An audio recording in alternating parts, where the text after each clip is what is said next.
સુરત જિલ્લાના કડોદરા પાસેથી કન્ટેનરમાં લઈ જવાતા વિદેશી દારૂના જથ્થા સહિત કુલ ₹27.33 લાખનો મુદ્દામાલ કબજે કર્યો હતો। સુરત જિલ્લા એલસીબી પીઆઈ આરબી ભટોળ તથા SS Chauhan in charge police inspector parole furlough squad Surat ગ્રામ્ય એલસીબી પેરોલ ફ્લો સ્ક્વોડના માર્ગદર્શન હેઠળ પીએસઆઈ એમજે રાઠોડ તથા પીએસઆઈ એલજી રાઠોડ અને પીએસઆઈ એમઆર સકોરિયા તથા સ્ટાફ પેટ્રોલિંગમાં હતા। જે દરમિયાન ASI Mukesh Jaydevbhai, head constable Anil Ramjibhai તથા હેડ કોન્સ્ટેબલ કાર્તિક ગીરી ચેતનગીરીને બાતમી મળી હતી કે કન્ટેનર MH43Y8678નો ચાલક તેના કન્ટેનરમાં મોટા પ્રમાણમાં વિદેશી દારૂનો જથ્થો ભરી નવસારી તરફથી આવી રહ્યો છે।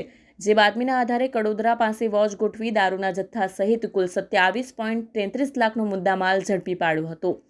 ત્યારબાદ પોલીસે છોગારામ ઉર્ફે ગોસાઈરામ હીરારામજી જાખડની અટક કરી હતી, જ્યારે તેના અન્ય સાથીદાર રાકેશ ચૌધરીને વોન્ટેડ જાહેર કરી તમામની વિરુદ્ધ પ્રોહિબિશનના ગુનો નોંધીને વધુ કાર્યવાહી હાથ ધરી હતી।